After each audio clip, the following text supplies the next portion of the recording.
eating is the most taxing thing that your body has to go through every time it eats to keep you alive. If you think about it, you have in the neighborhood of 30 feet of gut inside of you. My name is Sara Englis, and I'm a certified integrative health coach. I help people thrive in their bodies and reclaim the health they've always wanted. Each week, I interview people who have a passion for health. You'll hear from health experts, farmers, herbalists, doctors, chefs, and many more. My hope is that they'll inspire us all to tune into our gut and notice how lifestyle and food impact us. In this podcast episode, Lauren Brolier-Newton, CEO of Soul Savvy and recipient of the Outstanding Impact Award from Brave Thinking Institute, is joining me to speak with Dr. Edison de Mello about his widely acclaimed book, Bloated. Dr. de Mello is the founder and chief medical officer of the internationally renowned Akasha Center for Integrative Medicine in Santa Monica, California.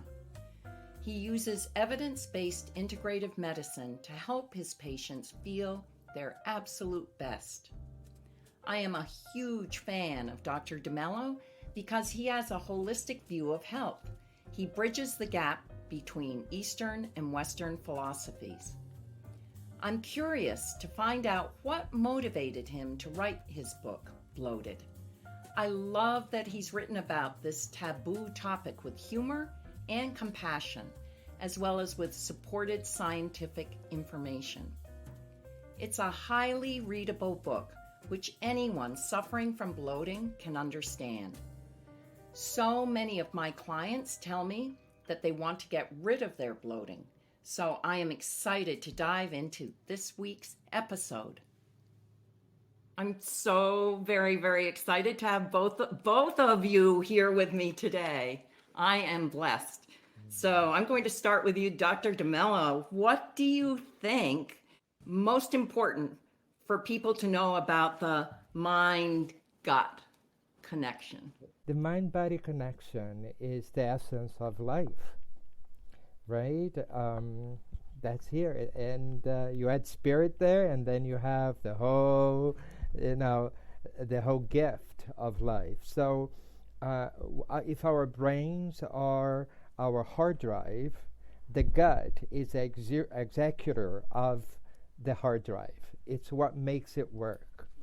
So for instance, right, it's 12 noon, 1 o'clock, you're hungry. You're hungry because your brain needs glucose.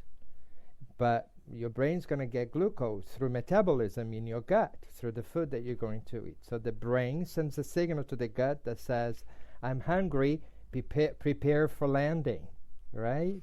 And the whole process starts. So you want to sleep, the same thing. You're tired. You have to send signals to your body that says, it's time to go to bed. Let's create the sleep hormone, right? We all love to be able to sleep well. Melatonin is wonderful. It helps us relax. But that message goes from your brain, from your neurons, straight down to your, to the rest of your body, starting with your gut, right? The feel-good hormone, serotonin, that we all know about it, right? A great majority of it, and I'm talking about a great majority, being over in the neighborhood of 90% and above, is actually metabolized and produced, metabolized, and absorbed in your gut. That is, again, through the message between your incredible hard drive, your neurons, and the gut. So when you ask me, Sarah, this very good question about what's the significance of the brain-gut axis, I would say life. That really brings me to the point that of the importance of keeping your gut healthy, right? To create a good connection with your brain for the messaging. So in your book, Bloated, and I love the fact that you added a question mark to it. Like, are you bloated? I have so many markers in it because I love reading it. But why do you think so many people experiencing bloating? nowadays. I'm assuming this is why you wrote the book, because you have so many clients. A lot of my patients, I'd say over 50% of them come in with an issue that is related to the gut. They may not present with the gut as being the primary issue, but the primary issue happens because of the secondary issue, which is the gut. Let's take depression, for example. Somebody walks in and says, I don't have any reason why I have no motivation. I'm very lethargic every day. Life is not pushing me forward. Everything seems to be going down the drain. Most wonderful doctors out there will not refer to the gut. Will say, okay, well, have you tried this medication? Have you tried the medication? Which obviously is a very important question and may be part of the treatment protocol. But the first question is, why is this happening and why now? That's the first question, right? Why is this happening and why now? And the body talks to you. It tells you exactly what you want in its own language. That language is called symptoms, right? That's the language of the body, of telling us, the host to our bodies, that something is off. And, I work with a lot of analogies when I write or I teach. So let's bring up the analogy of a parent. Like for those of us who have children, who have taken care of children, when a baby is there crying, she is trying to tell you something. And your job as a parent is to listen to that cry and interpret it. And eventually, you get to learn that when she's hungry, there's a different pitch to the cry. When she has strange anxiety, she does something different in addition to the crying. So you learn to connect the dots. Well, that's exactly what your body is asking of you. So when it's having symptoms, it's actually crying for help.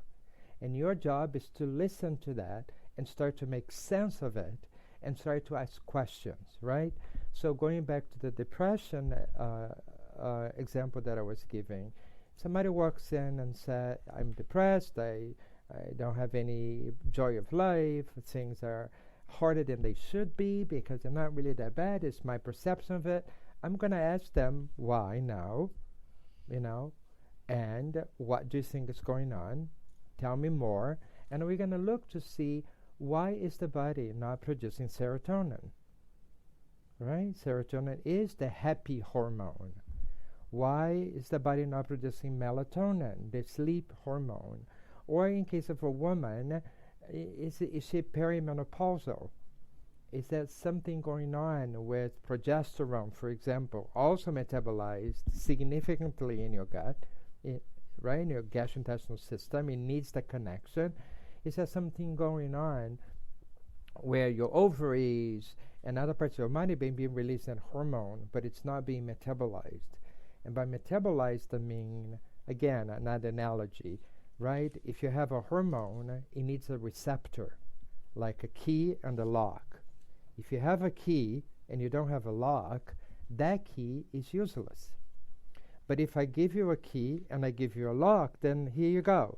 There's a connection. There is a connection that then makes things happen. In this case, unlock the door. So that's how hormones that's what they need to operate more efficiently. Those receptors to create that connection are in most part along a gastrointestinal wall. I know there are many, many causes for disruption in the gut, dysbiosis or for bloating, but if you had to say or narrow it down to a few, would you say that in general, that many of your patients who you see, the causes of the disruption are similar? Certainly, Sarah, there are prevalent causes and there are common denominator causes, right? But the first thing that I would say to the first part of your question is, what's the common denominator in all those people, or in most people have gastrointestinal issues? And I'd say the common denominator can be summarized in a very famous quote that then I added through hearing from somewhere. I added more to it, and the quote is, "You are what you eat." And then I added, and what you have been fed, which is very important. You are what you eat, and you are what you're being fed. Now, certainly I'm talking about food, but I'm also talking about other things that are fed to us. We either feed ourselves or fed to us. When you turn on your TV to see this horrendous war happening, and you're doing that while you're eating, imagine what's doing to the whole process of metabolizing your food. You are adding stress, you're adding sadness, you're adding lack of attention to a process called eating that is essential for you to be able to have a healthy life. And so not only we need to look at what we are putting into our bodies, and the American diet is notorious for that, right? The supersize me, the sugar, the testing that they do out there, the food industries, which I have a chapter in the book that talks about it, to basically get people hooked in their junk food. They do those tests, and we, the consumers, fall for that as, easy praise. In addition to what's happening out there, outside our control, we have much more control than we think we do when it comes to our health. One of them is to say no.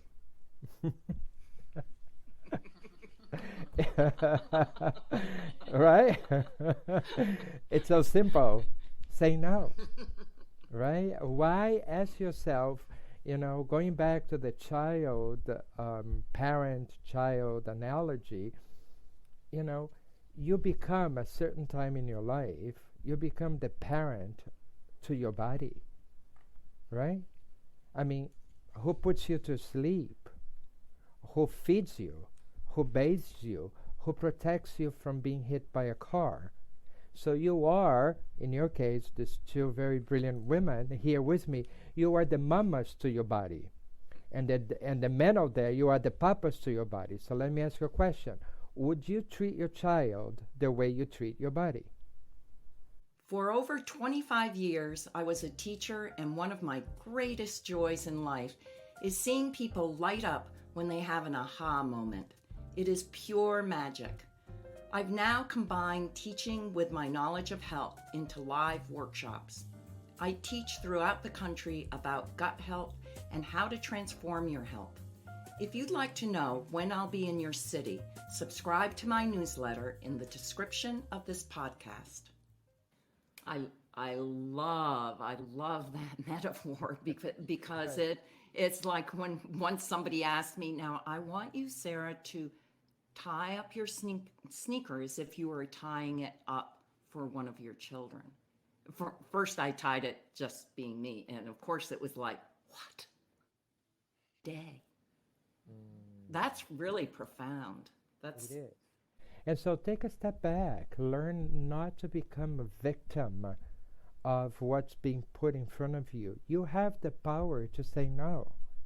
You have the power of moderation.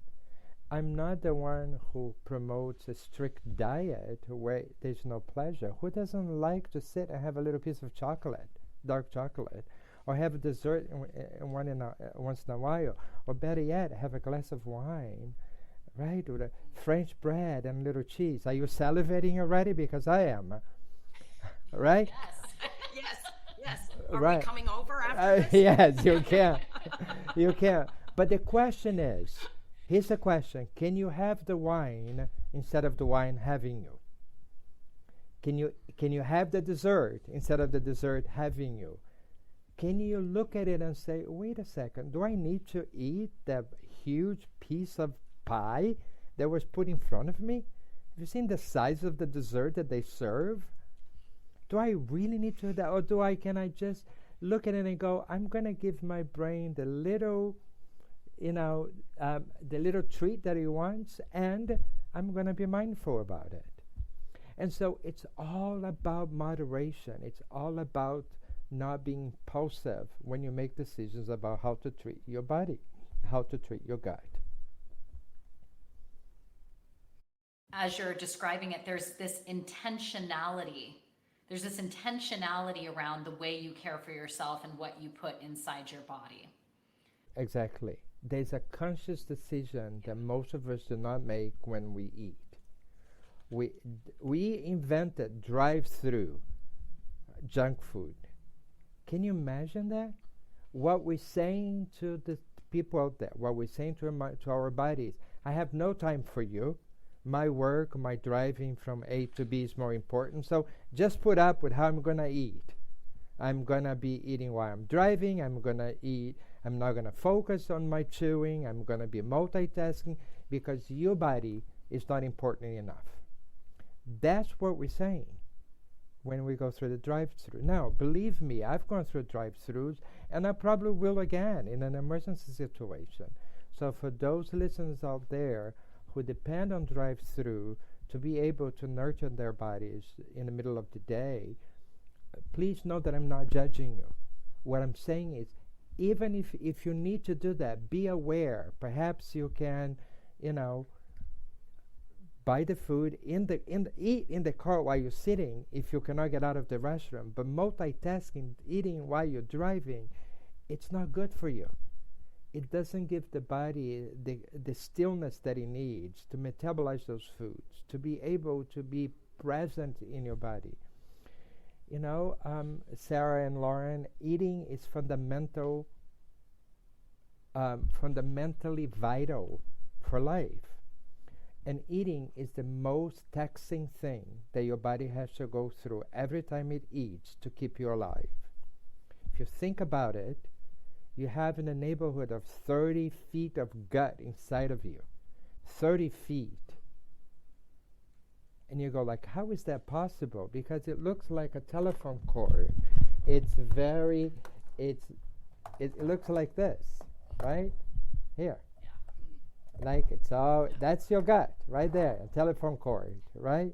Can you imagine what your food needs to do to be able to pass through those small, small gut, sometimes large, sometimes small, then the amount of enzymes that it needs to release, hydrochloric acid, all the metabolic processes that it needs to do so that you can metabolize your food, that's very taxing in your body. No wonder why after a huge Thanksgiving dinner, when people overeat, half of them have to fall asleep soon after because it's just too much. And your body says, wait, I cannot do both. If I'm going to metabolize those foods, I need a break from having to protect you from the elements. So go to sleep. Of course, I'm simplifying this piece so to make people understand. No wonder why for those people who love to eat red meat, why do you get so tired after eating a piece of red meat in most cases?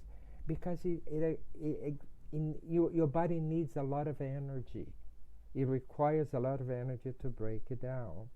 So when you think about those things, what the body has to go through to be able to metabolize the food that you need to stay vital, then you must pay attention to the process of eating. It's not a casual process. It must be part of your everyday thinking, planning. And if you could sit down, even if it's for 10 minutes, and focus on that eating, and focus on gratitude that your body is going to take this food, turn into this incredible fuel that's going to help you continue to go towards the life that you want to have, that you set up for yourselves, then eating and gratitude must come together. Do you find this information helpful? Is there a certain topic you'd like us to cover? Leave us a comment and review about what you'd like to hear. Yeah, and that's a struggle for all of us, right? Because we're so distracted by all the information out there, Even though it might seem like a good distraction, but putting our bodies first, writing that on our calendar, Lauren, right? Putting that in the calendar, like, this is my lunch break that I'm going to pause. So it's maybe the most important step. I hear you saying that when we talk about slowing down, doing a meditative practice, or exercising, perhaps, what I hear you saying is that eating is a really great place to start. Exactly. It's the most important, place to start, because eating is your fuel. How can a car run without fuel? How can a refrigerator work without electricity, without fuel? And so if you want to have the life of your dreams, if you want to be able to move forward with vitality, feeling confident in your body, feeling that you know that you'll soon be reaching to the stars, the first step is to be aware of your eating. And it doesn't have to be major changes that are going to be a rock in your way. It can be simple things like this. For example, do you really need to eat while you're looking at your phone? Right? How many of us do that? Have you noticed in restaurants, even if it's 2 or 3 people, if it's one person, forget it. The person is eating alone, the food here and the phone is here, right? But even I'm astounded sometimes when I go to restaurants and I see people together. They came together for a reason. Hopefully food is one of the reasons, but being together is also a good reason. But yeah, they're on their phones. So ask yourself, and maybe you do have to be on the phone. Maybe your babysitter needs you to be on. Maybe your patient, in my case, needs you to be on. I'm not talking about those extreme cases. I'm talking about choices that you can make differently. Do you really need to eat while you are on social medias? Do you really need to eat while you're watching TV? Can you set up a dinner table for you, even if you're eating alone, where there's a placemat, where there is your dish, where you're saying to yourself and to your body, this is me giving my tempo, my body, the fuel that it needs. I used a long time ago when I made the switch, in medicine, you are never given time when you're training to eat, to sleep, to be a human being. You're taught to sleep while you're standing, right? But I made a decision as soon as I realized that my health was going down the drain in medical training. I made a decision that whenever possible, I was going to set up my table for my dinner, and I was going to put a candle. I was going to take myself out on a dinner date, whenever I could. And that's how, I still do that. Whenever I get a chance, we light a candle.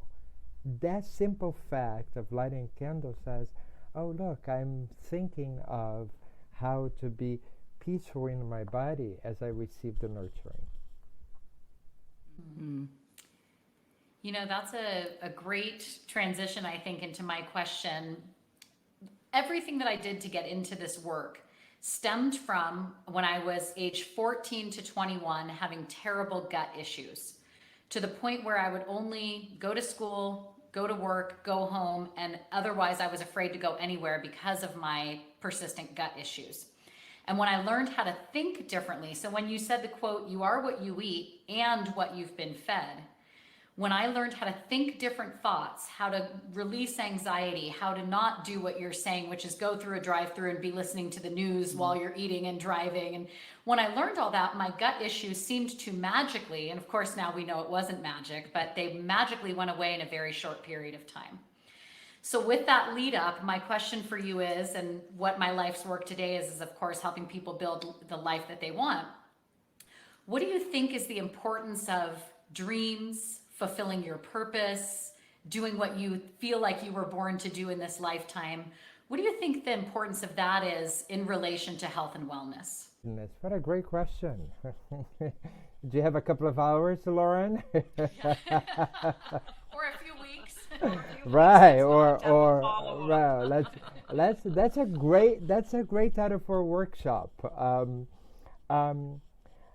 I think the importance of this awareness that you're talking about, mindfulness to your health, is something called serotonin. We go back to the feel-good hormone, right? That's the foundation of being present in our bodies, is to understanding the beautiful purpose of that hormone. It's not only the feel-good hormone that it's in, it's in the medication that's the number one seller in the world, which is Prozac, right? Until the vaccines, thank God the vaccines were here, Prozac was breaking records all over the world because everybody wants to be happy. And who's to blame them, right? But we need to understand that why is it that our own production of serotonin is low? Because otherwise we keep putting a band-aid on each wound that we encounter in our lives, or each issues, without ever getting to the root problem, to the root cause of it. So your question is excellent because of that. It leads to the idea of what you were doing. You were decreasing your stress hormone called cortisol, and while you were decreasing cortisol, you were increasing your serotonin. Why is that? Because cortisol is a serotonin inhibitor. It inhibits serotonin. And so when you are able to sit and eat calmly, when you're able to relax, when you're able to understand the beautiful connection between mind and body, then what you're doing, you're increasing your serotonin by simply decreasing cortisol. And Laura, we don't have to go very far. My first language is Portuguese, and then English became a second language, and I have a third and fourth language out there. So because of that, I'm very curious about neurolinguistics. And of course, I hear words differently in Portuguese than somebody who learns Portuguese. Sometimes, even though it's been almost 50 years in the U.S., I still hear words different than if English had been my first language. So when somebody says stand up, I go, oh, stand up, right? Oh, stand up. You see this connection I made? Or break fast. Oh, you're breaking fast. So I'm able to make those connections easier than somebody that, whose English is a native tongue. And with that, I'm very interested in English, especially American English, that has a very heavy association, our language, when in relation to feelings, have a very close associations with the gut, right? We say things, for example, hey, what's your gut feeling about this? Mm-hmm. Right? Or here's another one, we say, you know what? I don't have a good intuition about this, and we put our hands in our belly, right? Inevitably, it's you don't even realize that's what you're doing. You put your hands there in your belly. Or here, God, I'm so anxious, I feel like I have butterflies in my stomach. Mm-hmm. There's more, right? Here's another one. Oh God, that hurts so much, I feel I got kicked in my stomach, or it feels as if I got kicked in my stomach. So when you look at the language that we use, the lay language, the slang type of language to describe our emotions, the gastrointestinal system is heavily favored in being able to express to your listeners, to the person that you're trying to communicate with, how you're feeling. You go to the gut and then you go, but why? Well, serotonin is the feel-good hormone. Serotonin also is one of the hormones that mediates pain. So if you have low serotonin, you have high levels of pain, or lower tolerance to pain.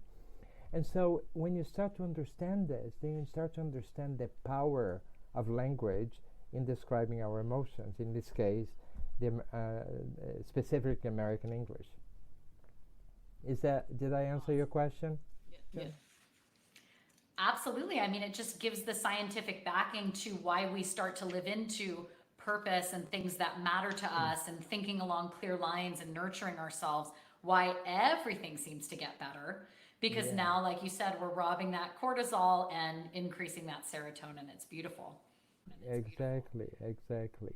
So, and then earlier on, Sarah had asked me about the main causes of bloating, and we started with the gut. But of course, because the gut leads everything, and then we went into behavior, right? Eating while you're driving or eating when you're not paying attention. But there are other things that you also do. For instance, how many times do we drink our drinks through a straw? So when you're sucking your drinks through a straw, you're sucking air into your gut, right? That's another. So I say to people, Dr. De Mello in Bloated, let's talk about not only your eating habits, right, but also things that you do mechanically that can be increasing bloating. So drinking carbonated water, and worse yet, drinking carbonated water with a straw, right? Or a carbonated drink, right? Exactly, exactly. So those are one of the things that you can do to decrease bloating. The most, medically speaking, secondary to all this behavior, this habits that we talk about in bloating, bloating is, in most cases, also very, very connected with the levels of bacteria in your gut, with something called the microbiome. And we were talking earlier on, Sarah, Laura, and I, and Kalia, about the fact that in the book I used the beehive as an example of what the microbiome can look like, or just an example, or so that you can have an analogy. And then Sarah said, that's very interesting. Why the microbiome and why the beehive? It's because how many of you have seen a microbiome before? I mean, I know I haven't, and I'm in the field, right? So when you're talking about the microbiome, you're talking about something that is so very important to our lives, to our health, but it's an abstract concept. It's completely abstract unless you can bring it to the surface and connect it to something that most people can relate to. And we've all seen a microbiome, perhaps not in physical form, but through a TV show or a movie, or we've read in a book.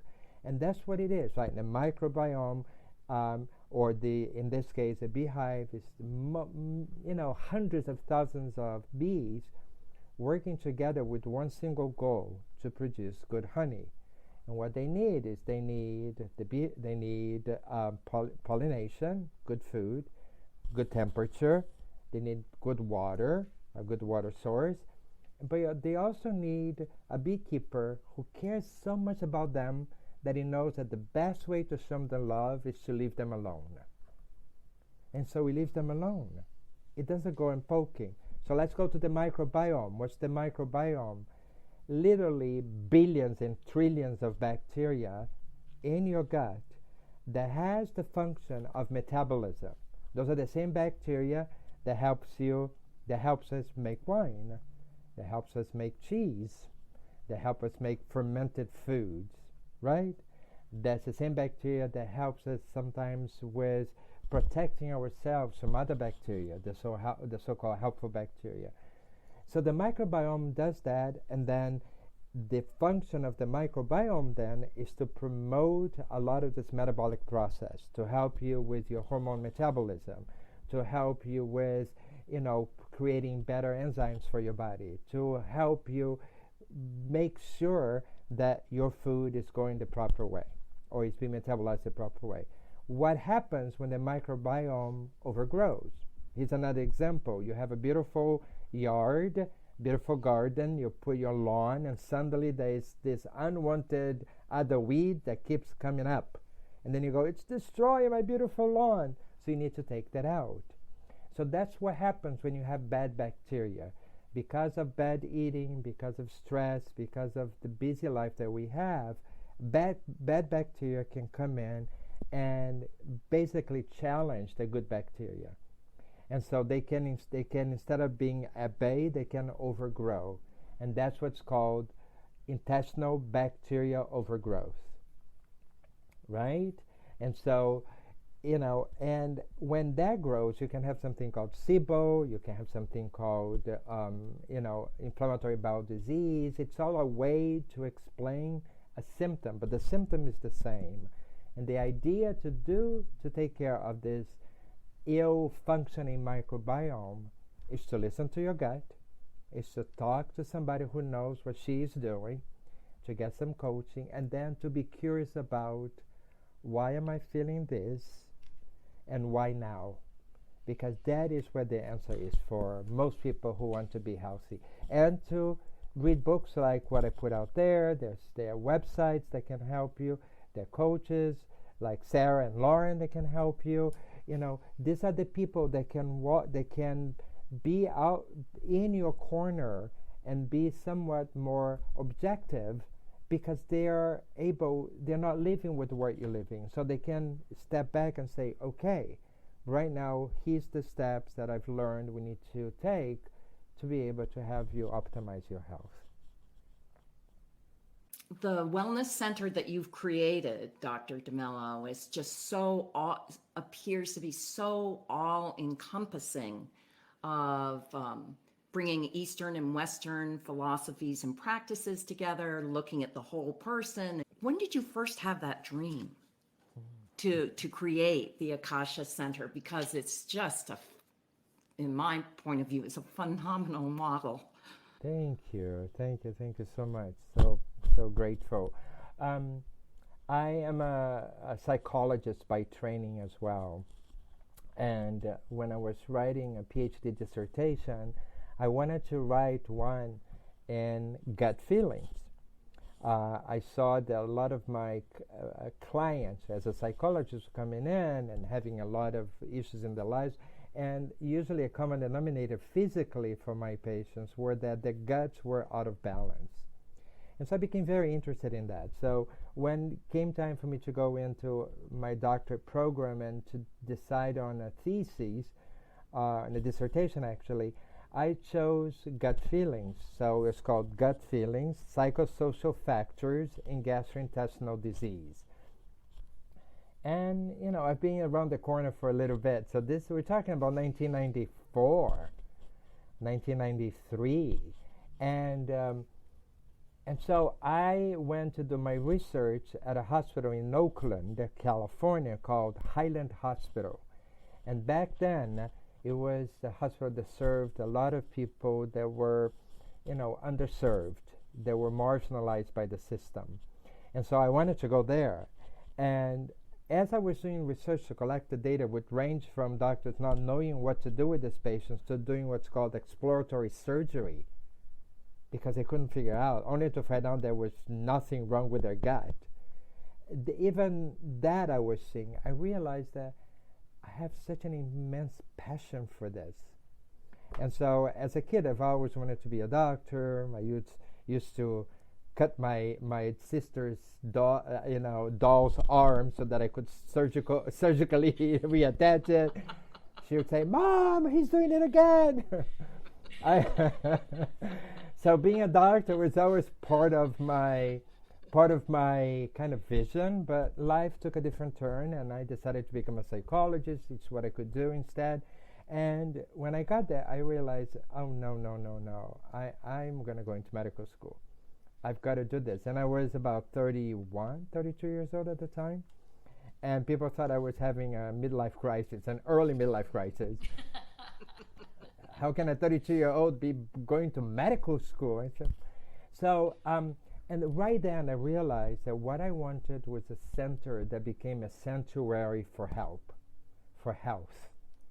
That was, I didn't want the white walls. I didn't want the smell of a medical office.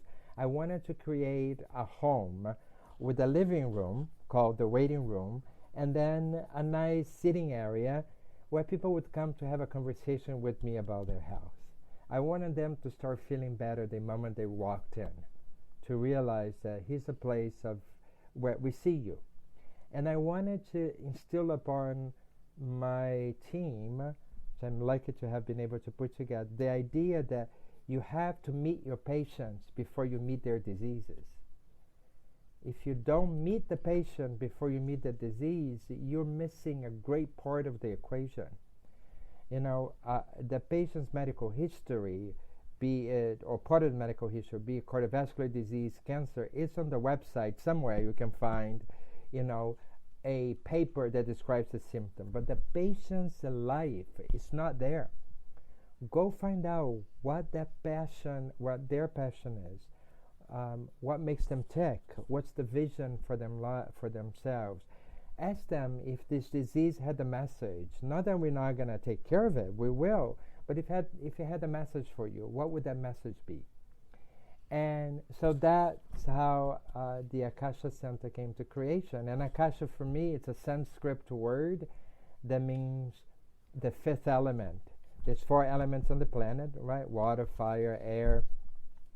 But those elements, and earth, but those elements do not exist separate from one another. There is an energy that links them together. They weave in between them. That energy is the Akashic energy.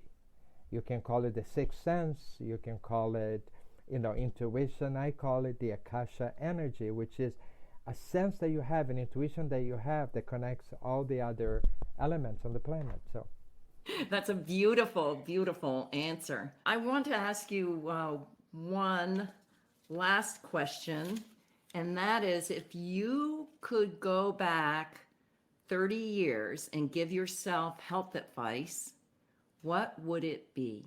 I think I would